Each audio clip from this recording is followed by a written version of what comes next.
start again. No, gosh no. Okay. So I've got my primary coil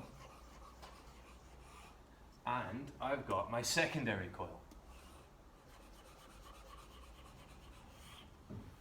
I assume that there's 100% efficiency between these two coils. I say that the power transferred over here is equal to the power transferred over here. I know that the equation for power is P equals I times V. So I can say, instead of writing power, I'll write I times V is equal to I times V. Now we have to differentiate between the two different powers because that's a little bit confusing. So we say in a transformer that there is a primary coil. The primary coil is always connected to an alternating power source. And I've got a secondary coil.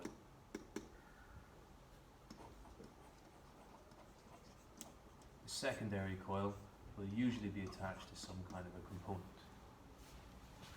So instead of writing primary and secondary all the time, I can write that IP times VP is equal to IS times VS.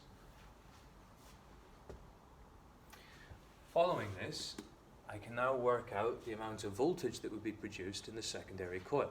So in this example, we're going to increase the amount of voltage. So let us just say that this is a 230 volt AC power supply. And let's assume that it gives out 10 amps of current. In my secondary coil, we're going to say that this makes 2 amps of current. I'm asking you how much voltage is made. Let's collect our terms on the left-hand side. IP, VP, IS, VS. The primary current is 10 amps.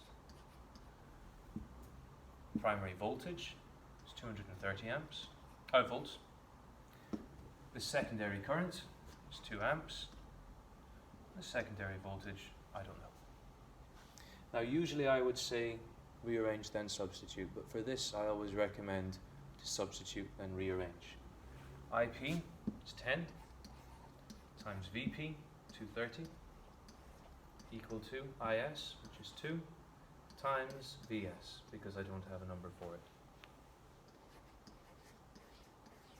2,300 divided by 2 equals VS, 1,150 volts equals VS. So with this number of turns in this particular example, I've increased my voltage, but my current has decreased. And remember, that's because that's good. 2 reasons. Number one, I can change my voltage from something really dangerous to something quite safe. And second off, if I increase the voltage, I decrease the current. If I decrease the current, I decrease the amount of power that's lost by the transmission through the wires. Okay? Anything in particular that's still confusing you'd like me to go over?